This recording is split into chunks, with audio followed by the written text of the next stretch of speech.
was September in the year 1811 that Stephen Elliott arrived in a post-chaise at Aswarby Hall, Lincolnshire. He had been left an orphan 6 months before, and now, owing to the generous offer of his elderly cousin, Mr. Abney, he had come to live at Aswarby. The offer was unexpected, because all who knew anything of Mr. Abney looked upon him as a somewhat austere recluse, whose main interest appeared to be the religious beliefs of the later pagans. Certainly his library contained all the then available books bearing on the mysteries, the Orphic poems, the worship of Mithras, and the Neoplatonists. Mr. Abney, however, seemed inclined to give his young cousin a kindly reception. The moment the front door was opened, he darted out of his study, rubbing his hands with delight. "How are you, my boy? How are you? How old are you?" he asked. "I am pretty well, sir," said Master Elliott. "That's a good lad," said Mr. Abney. "And how old are you, my boy?" It seemed a little odd that he should have asked the question twice in the first 2 minutes of their acquaintance. "I'm 12 years old next birthday, sir," said Stephen. "And when is your birthday, my dear boy? 11th of September, eh? That's well. That's very well. Nearly a year hence, isn't it? I like to get these things down in my book. Take him to Mrs. Bunch's room, Parkes, and let him have his tea." Mr. Parkes, the butler, conducted Stephen to the lower regions. Mrs. Bunch was the housekeeper, and she made Stephen feel completely at home. They quickly became great friends. Stephen spent most of his evenings sitting by the fire in Mrs. Bunch's room, reflecting on his new surroundings. "Is Mr. Abney a good man, and will he go to heaven?" he asked one evening while they were talking. "Good? Oh, bless the child," said Mrs. Bunch. "Master's a kind of soul as ever I see. Didn't I never tell you of the little boy and the girl that he took in out of the street?" "No." "Well," said Mrs. Bunch, "the little girl I don't seem to recollect so much about. I know Master brought her back with him from his walk one day, and give orders as she should be took every care with. And the poor child hadn't no one belonging to her. She told me so her own self. And here she lived with us a matter of 3 weeks, it might be. And then, whether she was something of a gypsy in her blood or what not, but one morning, she out of her bed afore any of us had opened their eye, and neither track nor trace of her have I set eyes on since. Master was wonderful put about, and had all the ponds dragged, but it's my belief she was had away by the gypsies." "And what about the little boy?" said Stephen. "Oh, that poor boy," sighed Mrs. Bunch. "He were a foreigner. Giovanni, he called himself, and he came a-tweaking his hurdy-gurdy round and about the drive one winter day, and Master had him in that minute. But he went the same way with him. He was off one fine morning, just the same as the girl. Why he went and what he done was our question for as much as a year after. For he never took his hurdy-gurdy, and there it lays, on the shelf." That night Stephen had a curious dream. At the end of the passage at the top of the house in which his bedroom was situated, there was an old, disused bathroom, and Stephen Elliott found himself, as he thought, looking through the door. The moon was shining through the window, and he was gazing at a figure which lay in the bath. A figure inexpressibly thin and pathetic, enveloped in a shroud-like garment, the hands pressed tightly over the region of the heart. The terror of the sight forced Stephen backwards, and he awoke to the fact that he was indeed standing on the cold, boarded floor of the passage in the full light of the moon. He went to the door of the bathroom to see if the figure of his dream was really there. It was not, and he went back to bed.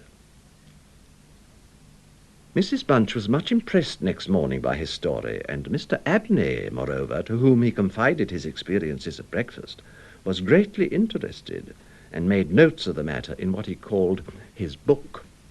The following evening Mrs. Bunch was occupying herself in mending his nightgown when, "Oh, gracious me, Master Stephen," she broke forth rather irritably. "How do you manage to tear your nightdress all to flinders this way?" There was indeed a most destructive and apparently wanton series of slits or scorings in the garment. They were confined to the left side of the chest, long, parallel slits about 6 inches in length. Stephen could only express his entire ignorance of their origin. He was sure they were not there the night before. On the following evening, the usual duet of Stephen and Mrs. Bunch was augmented by the sudden arrival of Mr. Parkes, the butler, who, as a rule, kept himself rather to himself in his own pantry. He did not see that Stephen was there. "Master may get up his own wine if he likes of an evening," was his first remark. "Either I do it in the daytime or not at all, Mrs. Bunch. I don't know what it may be. Very like it's the rats, or the wind got into the cellars. But I keep hearing voices down there." "Oh, what nonsense you do talk, Mr. Parkes. Not fit for children to listen to." On seeing Stephen, Mr. Parkes shut up quickly and refused to give a more detailed account of his experiences in the cellar.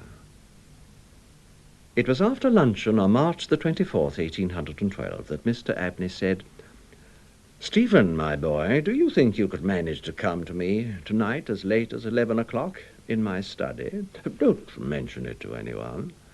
I shall be busy until that time, and I wish to show you something connected with your future life."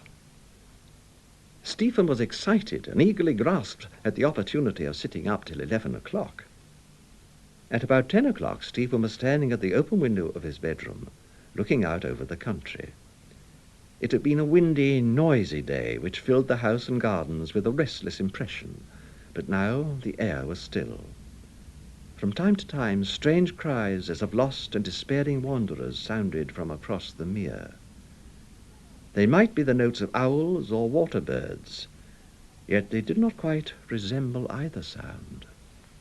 Suddenly he caught sight of 2 figures standing on the gravelled terrace that ran along the garden side of the hall, the figures of a boy and girl, as it seemed. They stood side by side, looking up at the windows.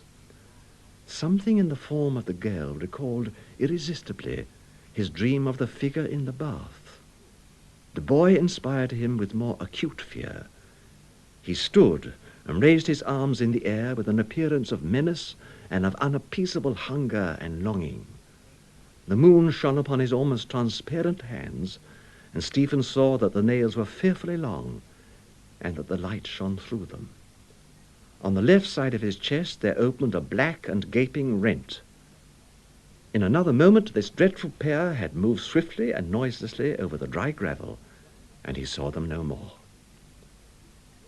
Inexpressibly frightened as he was, he determined to take his candle and go down to Mr. Abney's study, for the hour appointed for their meeting was near at hand.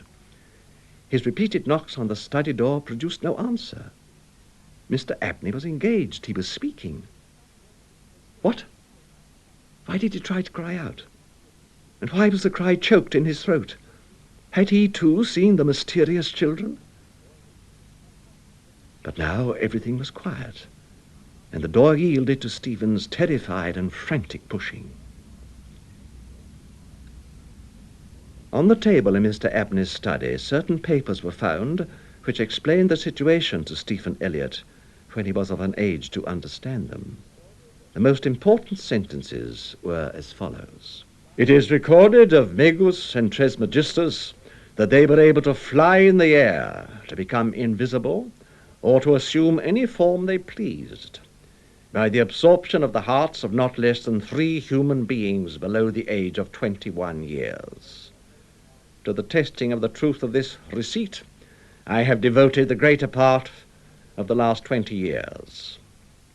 The first step I effected by the removal of one Phoebe Stanley, a girl of gypsy extraction, on March the 24th, 1792. The second by the removal of a wandering Italian lad named Giovanni Paoli on the night of March the 23rd, 1805. The final victim, to employ a word repugnant in the highest degree to my feelings, must be my cousin Stephen Elliott. His day must be this March the 24th, 1812. The best means of effecting the required absorption is to remove the heart from the living subject. The remains of the first 2 subjects at least it will be well to conceal. A disused bathroom or wine cellar will be found convenient for such a purpose. Some annoyance may be experienced from the psychic portion of the subjects which popular language dignifies with the name of ghosts. But the man of philosophic temperament, to whom alone the experiment is appropriate, will be little prone to attach importance to the feeble efforts of these beings to wreak their vengeance on him. Mr. Abney was found in his chair, his head thrown back and his face stamped with an expression of rage, fright, and mortal pain. In his left side was a terrible lacerated wound exposing the heart. There was no blood on his hands, and a long knife that lay on the table was perfectly clean. A savage wild cat might have inflicted the injuries. The window of the study was open, and it was the opinion of the coroner that Mr. Abney had met his death by the agency of some wild creature. But Stephen Elliott's study of the papers I have quoted led him to a very different conclusion.